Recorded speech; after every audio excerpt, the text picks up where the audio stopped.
So I want to, before I start, just check my email. No, I want to read out a list of traits that describe entrepreneurs.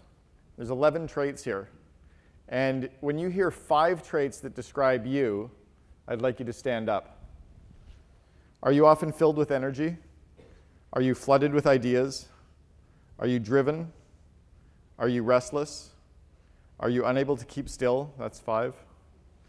Stay standing once you... Are you often working on little sleep?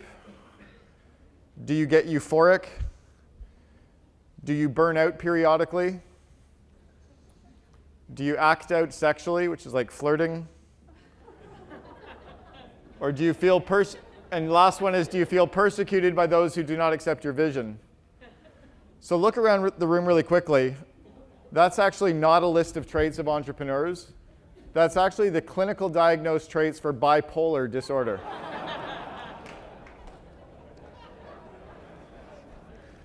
So the reason I read that out to you is I'm actually going to cover some content right now that I've taught a couple times at the Entrepreneurial Master's Program at MIT. I've only done this about 3 or 4 times for EO anywhere in the world.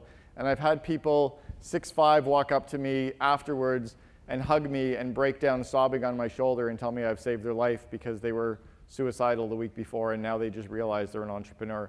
I'm going to cover some pretty serious content that hopefully will open your eyes up as to why we have these manic highs and why we have these stressful, depressing downs. Before I do, I'm going to read you a couple of quick little bullets. Mark Andreessen, the founder of Netscape, wrote, "First and foremost, a startup puts you on an emotional roller coaster unlike anything you've ever experienced. You flip rapidly from day to day, one where you're euphorically convinced you're going to own the world, to a day in which doom seems only weeks away, and you feel completely ruined, and back again over and over." And I'm talking about what happens to stable entrepreneurs. There's so much risk and so much uncertainty around everything you do. The level of stress that you're under will generally magnify things at incredible highs and unbelievable lows at whiplash speed. And I'm talking about stable people. Many extremely successful entrepreneurs are diagnosed manic depressive or bipolar, often called the CEO disease by the medical community. Francis Ford Coppola has it, so does Ted Turner. Jim Clark, the co-founder of Netscape, was described in Business Week by Netscape's other co-founder, Jim Barksdale, as someone who has his mania only partly under control. He's a perpetual motion machine with a short attention span, forever hurtling at unsafe speeds. When his forward motion is impeded, Clark becomes irritable and bored. In his search for the stimulation of the new thing, he quickly loses interest in his old ideas, tosses them into the laps of his bewildered employees. Bill Gross, the CEO of Idealab, was written up by Fortune magazine editor who apologized later and said, "I believed him because I was dazzled by him. He had an infectious, boyish enthusiasm that was so charming and irresistible. He spoke rapidly, jumping from topic to topic like he was hyperlinking. It was hard to keep up with him. He had so much energy, he was on the verge of jumping out of his skin. He bubbled over with optimism."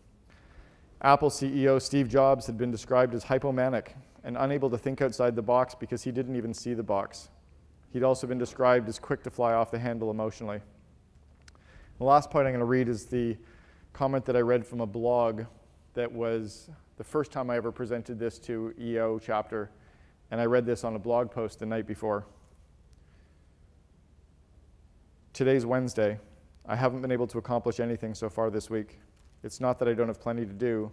I just can't shake the depression long enough to do it. Last week I was a whirlwind. This week I'm a slug. My insomnia has been so bad this week that it's only when my body can't go on any longer that I actually sleep. This lack of sleep makes my mind sluggish, and it takes a great deal of time and effort to accomplish even the simplest of tasks. Intellectually, I know what needs to be done, but emotionally, I don't have what it takes to move on. I'm trying to take things a few days at a time, but it's so hard to keep from thinking of what the future holds in store for me. I'm sad that I didn't do more to keep in touch with friends that I've known for years. I guess I could attempt to reconnect with some of these people, but the embarrassment of my current situation is just too much right now. Sigh. Something needs to change pretty soon, or I'm afraid I won't be able to crawl out from under my rock, and I'll end up in a home or worse. This is not a good day at all. Perhaps tomorrow will be better." Entrepreneurs ride a roller coaster. If any of you have seen my TED Talk, it's on TED.com, about raising kids to be entrepreneurs instead of lawyers, I talk about the fact that you can identify entrepreneurial traits in children. We all would have been diagnosed as manic depressive as kids, not being able to sit still and pay attention, and bipolar is probably part of our lives as well. So I'm going to walk you through these stages so that you can see that what you've been experiencing is actually normal. And the reason you did all stand up is because you do actually have all these traits. If I ran this same test, and I've done it hundreds of times to groups of accountants, lawyers, doctors, they don't stand. Honestly, you put 100 doctors in a room and run this, 3 will stand. You do it with teachers, 3 will stand out of 100. You do it with entrepreneurs, 95% of them will stand. We are different, and we have to accept that. What's this look like? Life? What's this look like? It's a roller coaster, right? This is the roller coaster of entrepreneurship. The first stage of the roller coaster that we go through is this stage called uninformed optimism. Right? Now, on a physical roller coaster, what's that feel like? It feels energy and exciting and enthusiasm, and it's like, but we don't even know what's coming yet, but we're freaking into it, right? Like, this is going to be awesome. I'm going to knock the cover off the ball. We got all this emotion and this energy. We're super happy. We got this perpetual smile on our face. We don't need any coffee at all to get going. We've got all that natural energy and enthusiasm inside of us. We certainly don't need any energy drinks, and everything we're working on is passionate. We're excited. We're completely into it. Everything around us seems exciting. Everything is crazy fun. Even the stuff in front of us that's dangerous, we don't actually see the danger. We just see something cool there. You know you're at uninformed optimism when you feel like this. Right? When you're just going to take on these really crazy things in your business. But then something clicks, something changes, something in our mind shifts, and we can actually feel a difference in our bodies. Because we hit this next stage called informed pessimism. When we have this information, but we're actually a little bit more or a little bit less optimistic about it. Right? Something changes. We realize that maybe we don't have enough time in the day, or maybe it's a little bit tougher than we thought it was originally. Why is everybody else so freaking happy? Something doesn't quite seem right. You kind of get frustrated. Maybe you start to cry for no real reason. Maybe you're wondering if it's really the right decision. We are the right decision, by the way. Bad slide 3 days before the wedding. You better be there, because I'm coming.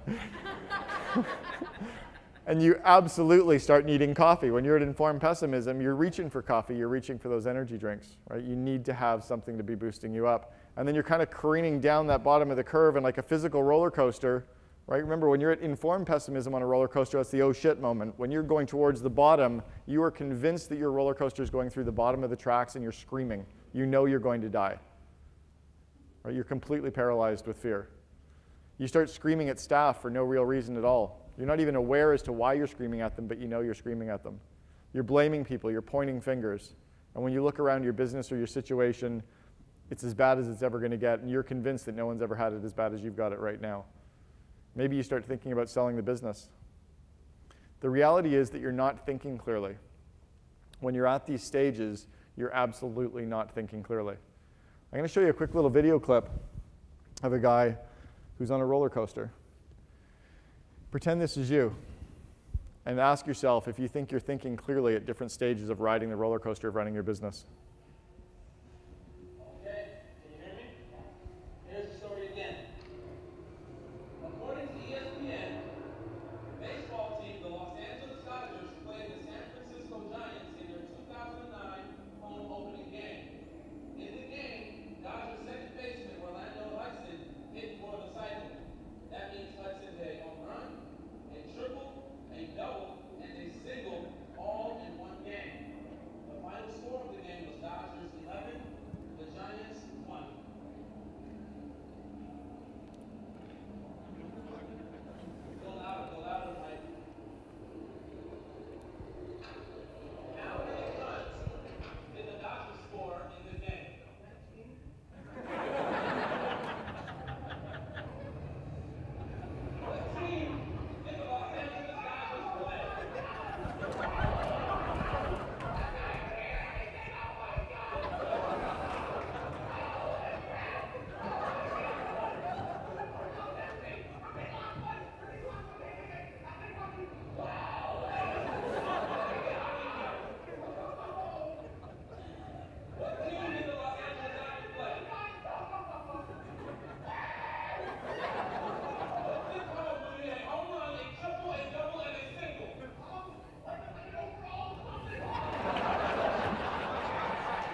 You're not thinking clearly.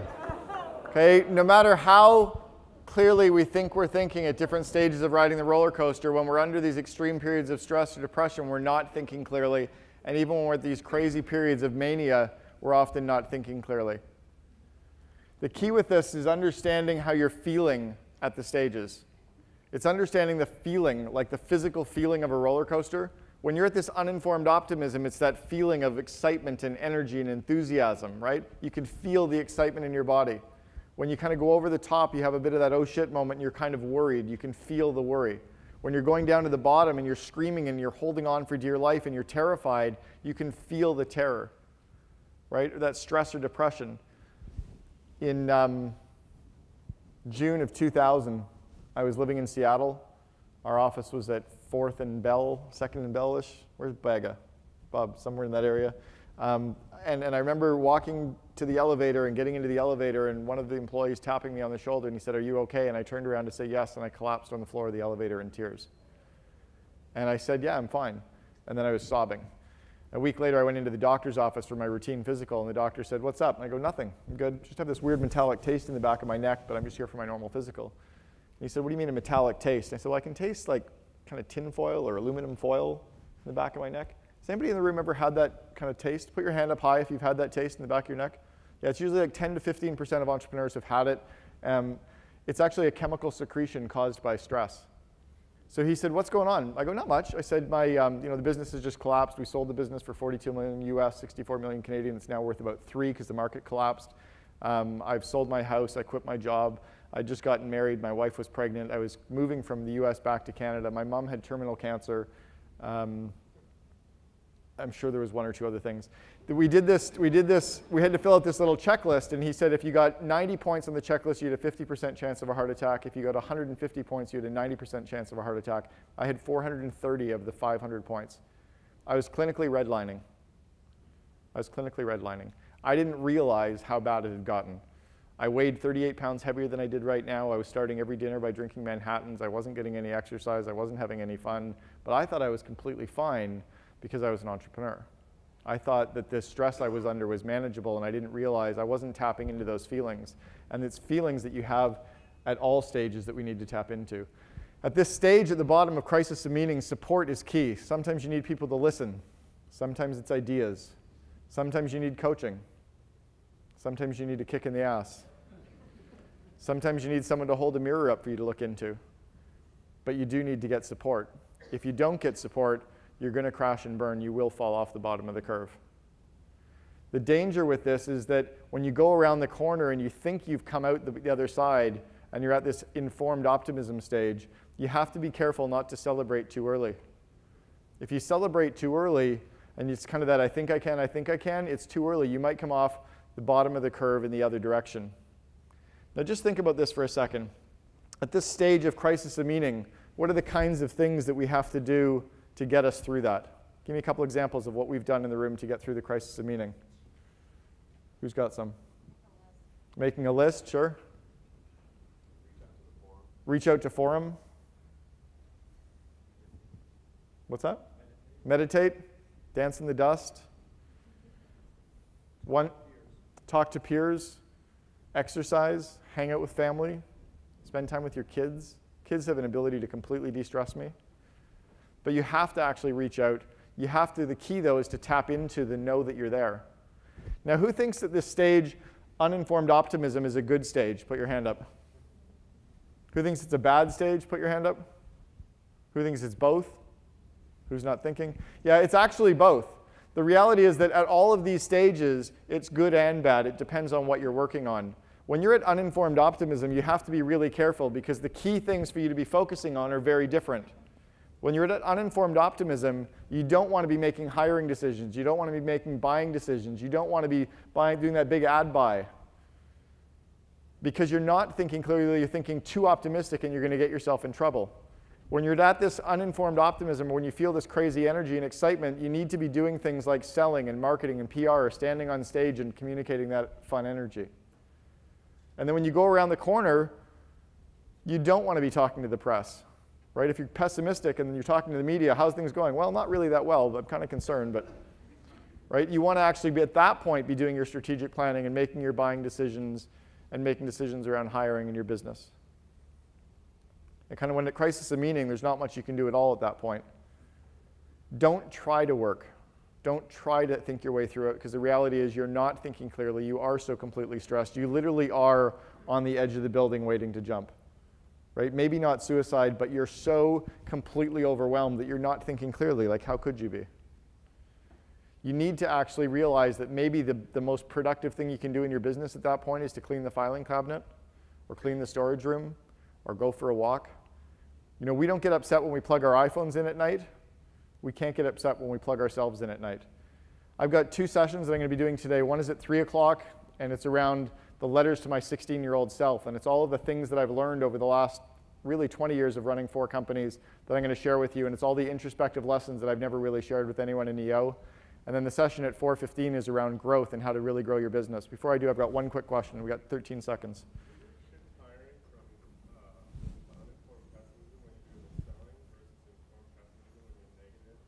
Would I shift the hiring? The hiring decisions. I'm not going to necessarily be selling people on joining the company, but I'll be making decisions on when to be hiring all these people when I'm a little bit more cautious. Think of informed pessimism as kind of like cautiously optimistic even. Or you're just a little bit more nervous. You're not super excited and going to hire 12 people and know you ended up, you really only needed 4. You're planning it out, yeah. Guys, we got to get off the stage so they count us down. Thank you very much for having me out. Hope to see you this afternoon.